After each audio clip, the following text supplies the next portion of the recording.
আপনার ঘরের বধূ হইছি মাত্র কয়েক মাস, টাকার জন্য আমায় রাইখা গিয়াছেন প্রবাস।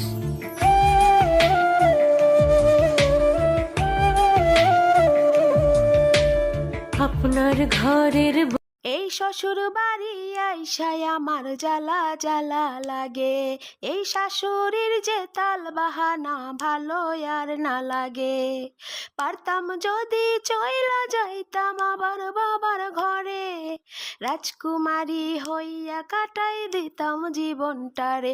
আমার ভাগ্য বলে বাবা মা তোর পর হইয়াছে রে, স্বামীর বাড়ির দুঃখ কষ্ট আছে নসিবে, আমার ভাগ্য দোষে স্বামীটাও যে রয় না পাশেতে, তাই বুকের কষ্ট চাপা হইয়া